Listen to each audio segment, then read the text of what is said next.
afternoon. Good afternoon. It is late.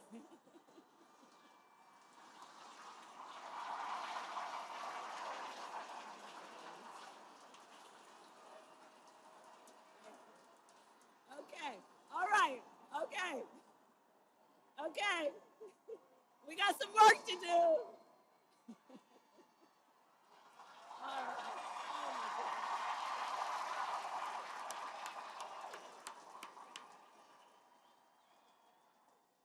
Are we going to do this, North Carolina? Yes. It is so wonderful to be back in Charlotte. I want to thank you all. Can we give it up for Stacy for telling her incredible story?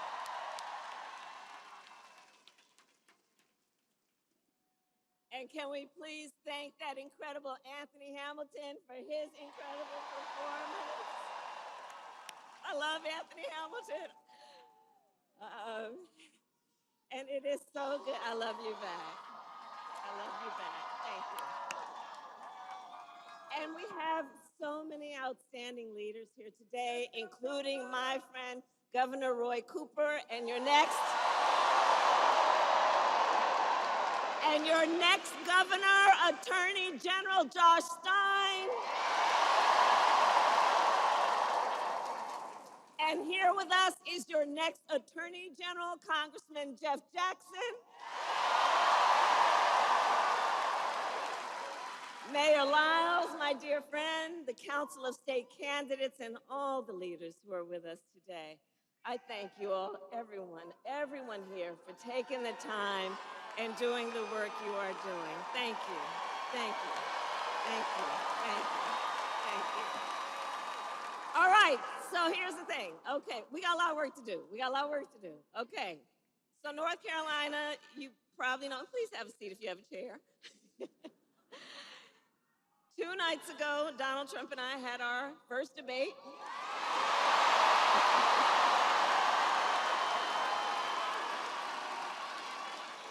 And I believe we owe it to the voters to have another debate.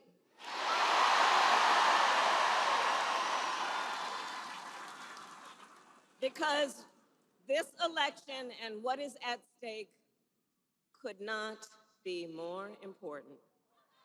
On Tuesday night, I talked about issues that I know matter to families across America, like bringing down the cost of living, investing in America's small businesses, protecting reproductive freedom, and keeping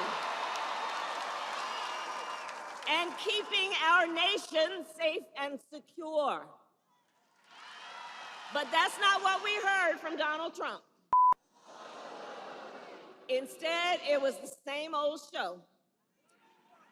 That same tired playbook that we've heard for years, with no plans for how he would address the needs of the American people, because you know it's all about him, it's not about you. Well, folks, I said it then, I say it now. It's time to turn the page. Turn that page. Turn that page.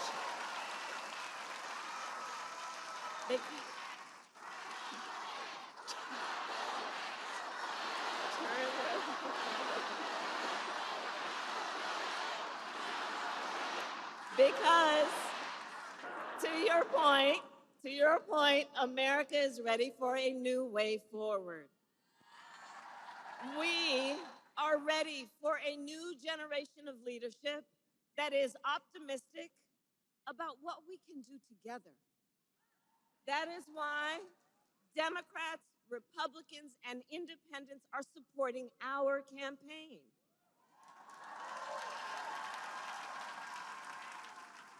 Over 200 people who worked for President George H.W. Bush, President George W. Bush, John McCain, and Mitt Romney have endorsed me for president.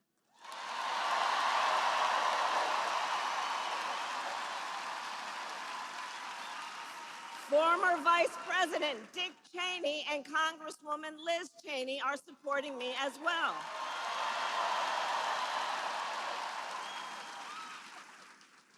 because, as they said, we have a duty as citizens to put country above partisanship and defend our Constitution.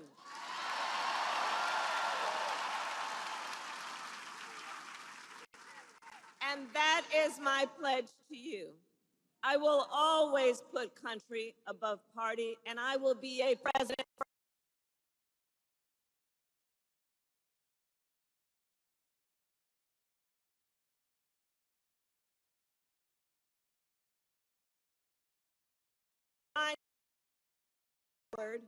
We are fighting for the future. A future with affordable child care, paid leave and affordable health care. A future where we build what I call an opportunity economy so every American has an opportunity to own a home, to build wealth, to start a business.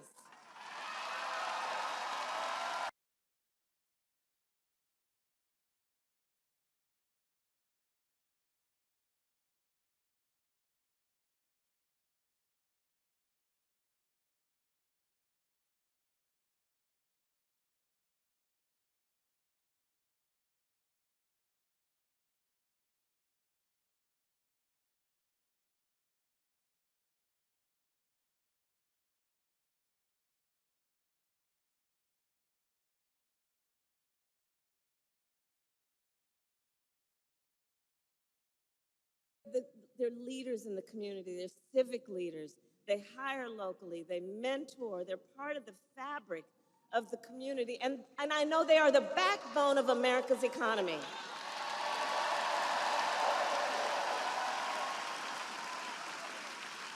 So my plan is to give a $50,000 tax deduction to start up small businesses.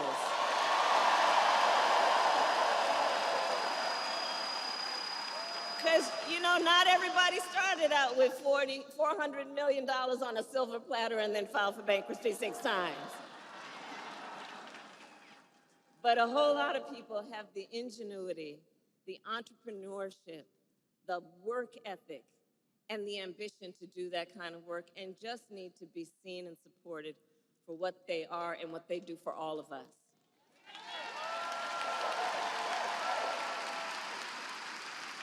An opportunity economy. We need to build more housing in America.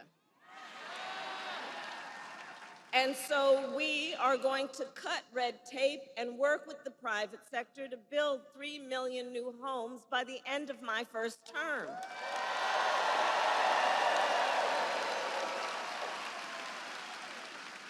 I have a plan to lower the cost of living for America's families on everything from health care to groceries. Under my plan, more than 100 million Americans will get a tax break, and thousands of dollars of your hard-earned money will go back into your pockets, including $6,000 during the first year of a child's life.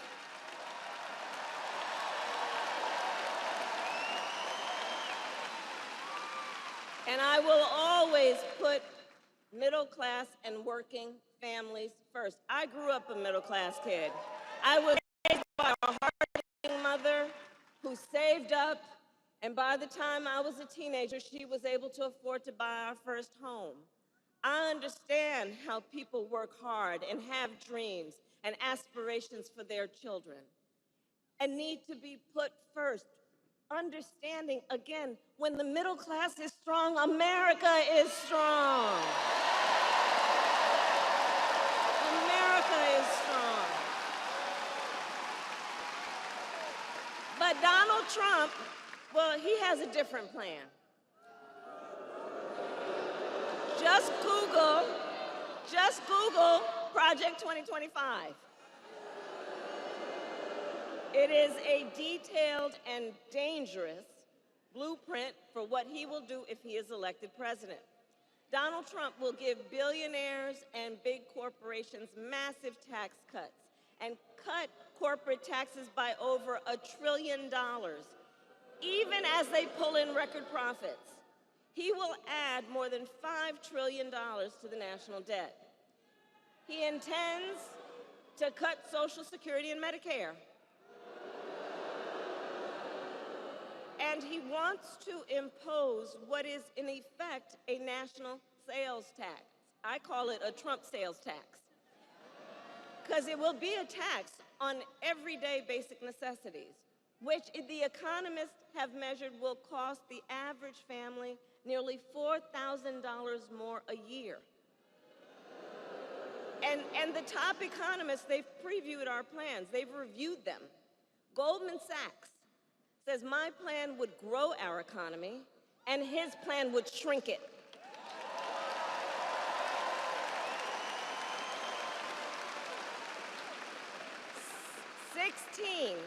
Sixteen Nobel Prize-winning economists say he would reignite inflation, and Moody's says he would ignite a recession by the middle of next year. You know, he talks a big talk, but when folks review the numbers, highly respected folks, that's what you learn about him. That's what you learn. And North Carolina, on top of all of this, Donald Trump intends to end the Affordable Care Act. And as Stacey mentioned, you heard what he said in the debate. He has no plan to replace it.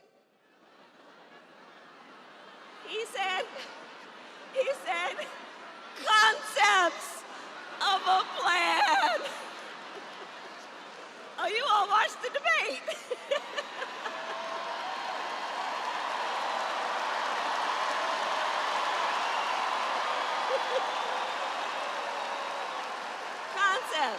Concepts. No actual plan, concepts. And understand what's at stake on that. 45 million Americans are insured through the Affordable Care Act. And he's going to end it based on a concept. And take us back to when insurance companies had the power to deny people with pre-existing conditions. Well, we are not going back. We're not going back.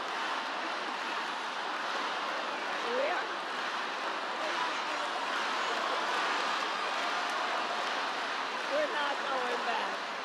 No. We will move forward. We will move forward because ours is a fight for the future and it is a fight for freedom.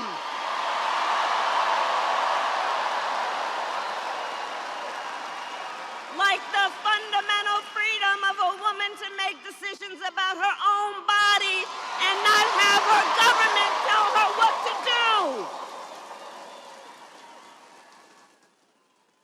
And we know how we got to this issue because Donald Trump handpicked 3 members of the United States Supreme Court with the intention that they would undo the protections of Roe versus Wade, and they did as he intended, and now in over 20 states in our nation, they have what I call Trump abortion bans, including North Carolina and every single state in the South except Virginia. Think about that. Every single state in the South except Virginia.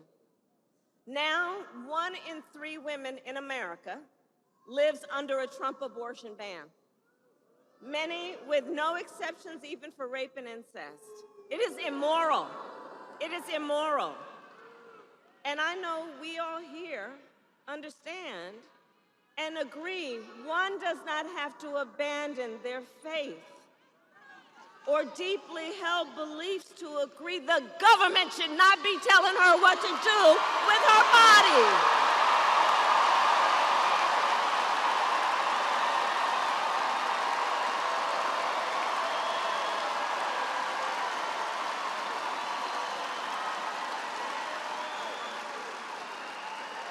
And what we know is that the impact of this is, you know, it's been over 2 years now since that decision came down. The impact of this is so real. It's affecting people every day, just based on the stories we know, and there are so many stories we don't know. Think about it. Uh, because of Trump's abortion bans, women are being refused care during miscarriages. Some are only being treated if they develop sepsis. And when asked on Tuesday night, Donald Trump refused to say that he would veto a national abortion ban. You remember that? He refused to answer that question. Refused to answer that question. Well, I'm going to tell you, when Congress passes a bill to restore reproductive freedom, as President of the United States, I will proudly sign it into law. Proudly.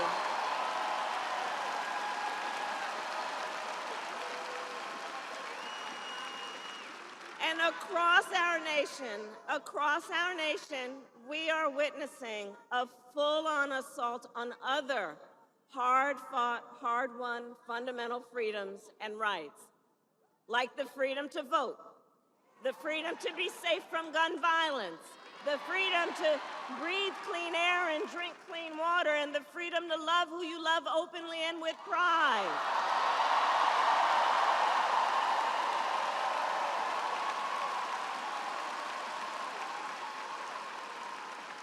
And North Carolina has a history of the point I'm about to make.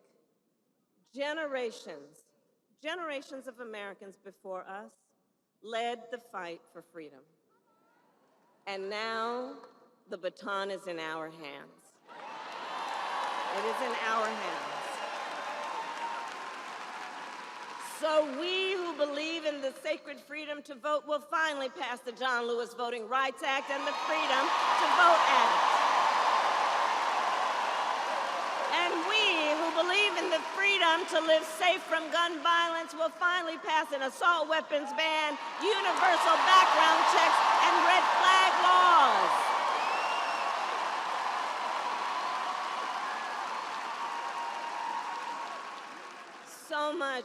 So much is at stake in this election. So much is at stake in this election. And understand, this is not 2016 or 2020. For a number of reasons, including why the stakes are higher, because 2 months ago, the United States Supreme Court basically told the former president that he will effectively be immune no matter what he does in the White House. Think about that. Think about that. Just imagine Donald Trump with no guardrails, right? He who has vowed that if reelected, he'll be a dictator on day one, that he will weaponize the Department of Justice against his political enemies, and has called for the, quote, termination of the Constitution of the United States of America. Think about that. And let us be very clear. Somebody who suggests we should terminate the Constitution of the United States should never again stand behind the seal of the President of the United States. Never again. Never again. Never again. And you know, one of the points that I mentioned on Tuesday, so the people who served under him at the White House, who saw him every day, right? His national security advisor, his defense secretary, his chief of staff, and his vice president, all have warned, all who worked with him every day in the White House, sat with him in the Oval Office, have warned America. Donald Trump is not fit to be president of the United States and should never again occupy our nation's highest office.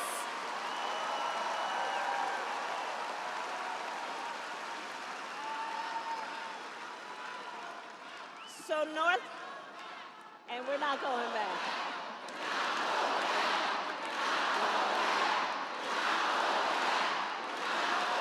We're not going back. So it comes down to this. It comes down to this. We are here together because we love our country. We love our country. And we understand the awesome responsibility that comes with the greatest privilege on earth, the privilege and pride of being an American.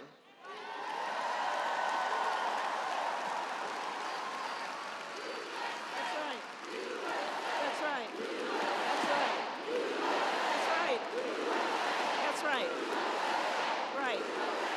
And so, I believe it is the highest form, then, of patriotism to fight for the ideals of our country and to fight to realize the promise of America. So, North Carolina, we have 54 days until Election Day. 54 days. And just 35 days until early voting begins. And it's not only the presidency that's on the ballot. There are many important races, including Josh Stein running for governor. That's right. Whose opponent was handpicked by Donald Trump and wants a total ban on abortion in this state. Right. So these are the stakes in this election. Up and down the ballot, up and down the ballot. But we know the power is with the people. The power is with the people.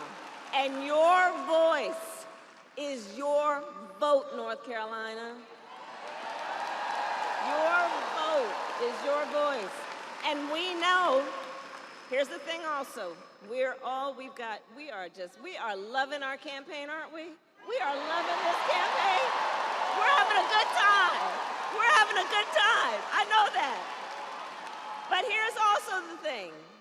Ours will be a very tight race until the end, okay? It's going to be a tight race until the end, and we are the underdog. Understand that. We are the underdog. There are powerful forces trying to convince people that their vote doesn't matter. There are powerful forces here, too. But I say all that to say we've got some hard work ahead of us.